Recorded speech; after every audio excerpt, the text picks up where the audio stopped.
trajtimi çnjerëzor i kryetarit të Partisë së Lirisë Ilir Meta, akt i hakmarrjes primitive të Edi Ramës. Ish presidenti i Republikës, ish kryetari i Parlamentit dhe ish kryeministri i vendit Ilir Meta, aktualisht kryetari i Partisë së dytë më të madhe opozitare, Partisë së Lirisë, i burgosur politik, u paraqit dje në sallën e gjyqit, i ndryrë në kafaz xhami, sikur të ishte një terrorist i rrezikshëm, ndonse ndaj tij nuk ekziston absolutisht asnjë provë e faktuar për ndonjë vepër penale të çdo natyre qoftë ajo. Ky akt çnjerëzor brutal, i urdhëruar direkt nga Edi Rama, riktheu para shqiptarëve skenat e gjyqjeve politike staliniste të Enver Hoxhës, babait shpirtëror të Edi Ramës dhe skulptorit xhelat Kristaq Rama, babait biologjik të Edi Ramës.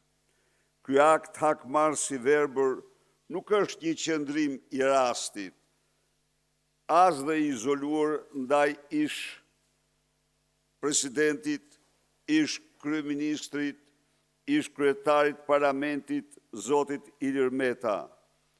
Në tetor të vitit 2024, me urdhër direkt të Edi Ramës, Ilir Meta u arrestua, ndër filmim tek hynte në Tiranë nga policia, pa i paraqitur asnjë flet arresti, ai u nxorr me forcë në rrugë nga makina me cilën udhëtonte në mbrojtjen e gardës së Republikës, u tërhoj zvarr dhe u godit para kamerave nga policë të porositur për aktin e tyre dhe si person nën hetim u dërgua në burg.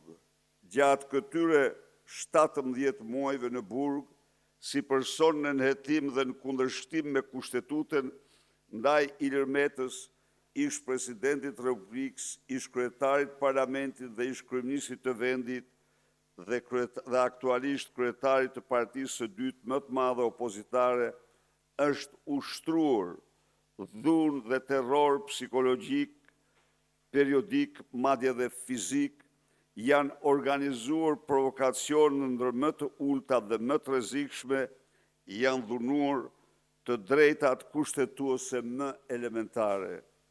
Partia Demokratike denoncon dhe denon me forcën më të madhe arrestimin, paraburgimin, qëndrimet çnjerëzore në burg dhe në sallën e gjyqit të urdhëruara direkt nga Edi Rama, bastardi bllokmenëve hoxhist, ndaj kryetarit të Partisë së Lirisë Ilir Meta dhe kërkon lirimin e tij të menjëhershëm nga paraburgimi. Partia Demokratike i bën thirrje Komitetit Antitortur të Këshillit të Europës të ndërhyjë me urgjencë ndaj akteve të hakmarrjes primitive antikushtetuese ndaj Ilir Metës të Edi Ramës, armik i egër i pluralizmit politik dhe Ramaduro i vetëm i parë dhe i vetëm në Europë. Faleminderit.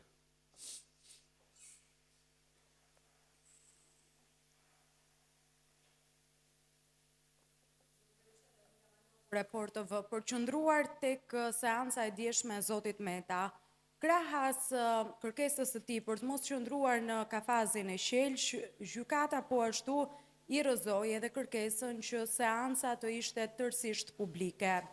Andan Sali Berisha të njëjtin qëndrim me Ilir Metën që seancat gjyqësore të bëhen publike dhe në syt edhe të opinionit publik apo mbase edhe të medias për të marrë vesh se çfarë ndodh në ato seanca. Faleminderit. Unë mendoj dhe kam bindjen më thellë se çdo seancë përjashtu ato të cilat kanë sekrete të sigurisë dhe mbrojtjes vendit duhet të jenë publike dhe vetëm publike. Kjo është një normë për çdo vend të lirë.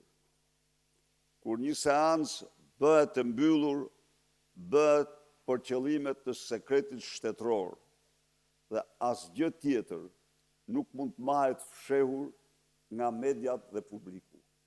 Ky është mendimi im dhe jam plotësisht ky është dhe standardi i çdo vendi të lirë, por jo i diktaturave autoritare e aq më pak narkodiktaturave, të cilat ndjekin omertën apo ligjin e heshtjes, pra heshtjen mediatike kam fjalën, po, e kanë ligjin e tyre themelor.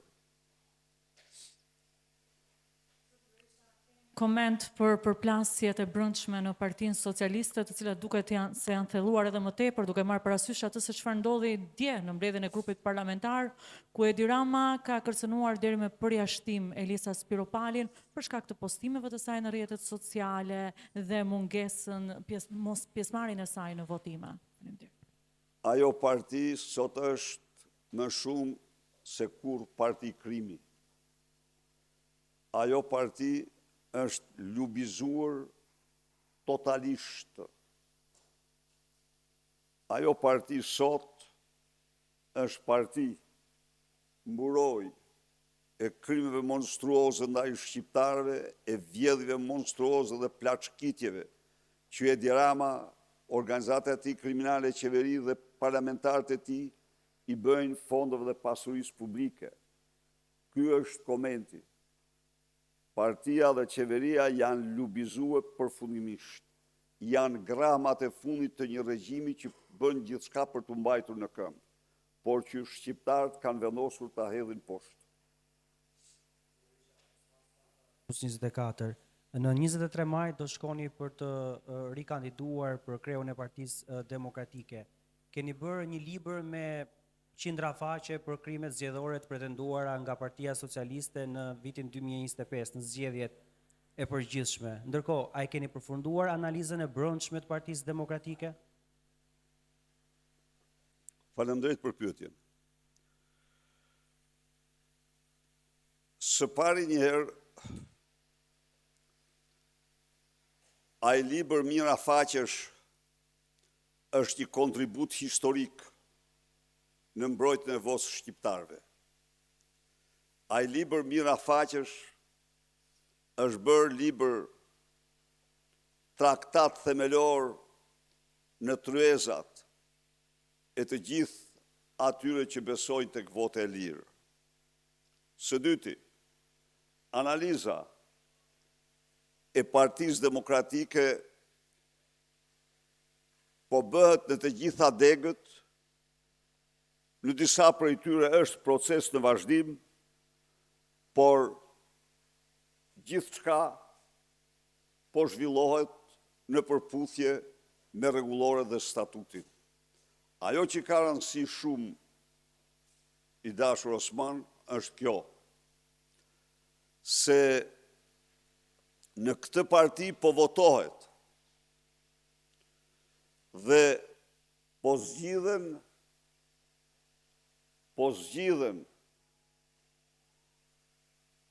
kryetarët e degëve me vullnetin e lirë të antarëve të Partisë Demokratike. Në një kohë kur Partia e Krimit që në vitin 2009 nuk ka njeri që mund thotë se ka hedhur një votë të vetme. Këtu po votohet çdo, nuk po them çdo ditë, por sipas grafikut të përcaktuar. Janë në vazhdim disa degë dhe në tërësi kjo analizë do përfundojë. Sa i takon zgjedhjeve vitit 2023, ju keni publikuar po ashtu një libër me shumë faqe ku keni identifikuar krimet zgjedhore të pretenduara nga Partia Socialiste, por keni thënë që do bëhet dhe një analizë e brendshme. Edhe për vitin 2023 është duke vijuar analiza e brendshme? analiza e brendshme është bërë dhe bëhet, për analizën e brendshme,